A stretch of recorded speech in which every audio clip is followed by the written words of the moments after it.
Meantime, let me get back to Andy Brenner of NatAlliance. He's been watching sort of the rate hikes and the Treasury numbers and fixed income like a hawk. Stephen Gallagher is Societe General's chief U.S. economist here for the econo-head view, and there's a lot of news made on that by Jay Powell. And Alan Rechtschaffen of UBS on how the wealthy and how our viewers are investing and how they should invest in this climate. Andy Brenner, I pointed out to our viewers, you said, wow, when you saw how we saw that yield for the 10-year suddenly plummet. It was pretty interesting. Give us your overall sense of what you felt about Jay Powell and his statement. And here's the headline, folks. We see another rate hike. It's the third of this year. We'll see a fourth this year. Andy. Very good. Thanks, Liz. What we saw right after he started was the fact that it looked like it was a fairly dovish view. They really didn't raise anything, and we saw the yield curve start to steepen. But as you started talking about the trade impacts and the slowing down of the economy for next year, we saw a flattening. So 10 years, 10s, 2s probably went better by about 2 basis points flatter. And now we see the long bond down to 319.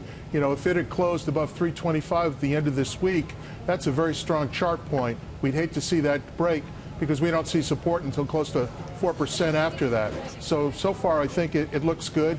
And we're probably going to close a little bit better on the week. Okay, let me get to equities here very quickly. The Dow is now up just 22 points. Remember, it had been up more than 100. And as we cycle through some of the intradays, we can see some real gyrations here. That was a jam-packed news-making conference for me, and I've seen a million of these. Jay Powell was clean, he was clear, and he appeared to be very honest. Stephen Gallagher, you're the econo head here. He said that it is a bright spot we're in right now for the economy. However, when questioned about trade wars, this is specifically what he said. He said that he's starting to hear a rising chorus. He was a little concerned about this, a rising chorus of concern about that. And overall, when you look at the point that he made about that, it's certainly not that he's seeing vulnerabilities, but he's seeing higher material costs and disrupted supply chains. Translate that into English for our viewers who have portfolios right now in material stocks and who knows what else. Well, I think Jay Powell spoke very plain English. That's his magic. I think that's his added value as a Fed chairman, and not into the arcane economic speech, which unfortunately that's what I offer. But I think you're right. What you're summarizing is actually right on. I mean, the economy is currently very strong, and they have the unemployment rate dipping to 3.5% next year, and it stops there. And that's really the summary for us. So the economy is still producing enough jobs to bring that unemployment rate down, but by the end of 2019, the unemployment rate stops dropping. The Fed stops raising interest rates. So it gives you a little concern of their longer-term outlook. The near term looks great, great for the equity market, et cetera. I just want to point now, it looks like we are losing steam. The Dow is now up only 7 points. That brings me to Alan. And as we look at what's going on right now, Dow Jones Industrial still above 26,000, 26,499. But, okay, guys, we're seeing a lot of action here. Tell me, Alan, credit card rates are rising. He did express some concern. We could put up the credit card stocks, but we can also put up financials. They all turned red.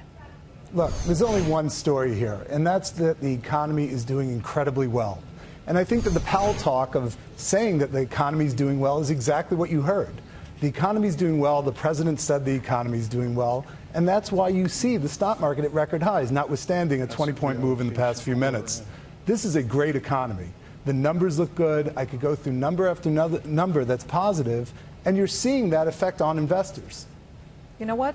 I agree, and I think that's the message that he gave, but he also talked, and this was important to point out, about the tax cut, and he gave that a nod, saying that gives corporations money to then hopefully expand.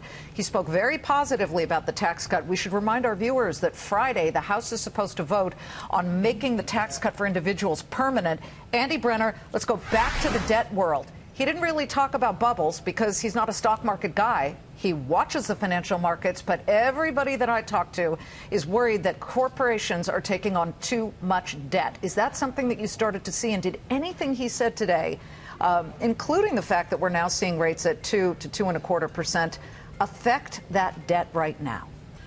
Liz, at this point, no. That I think the debt is still well managed. I think the economy is strong enough. I think interest rates are low. I think Jay Powell is your classic credit guy. He's your risk management guy, whereas your past Fed chairmen have been academics, and they'll look at models. Jay will look at the markets, and he'll make decisions on the spot. So I'm not too concerned about corporate debt right now, at least not for investment-grade corporate debt.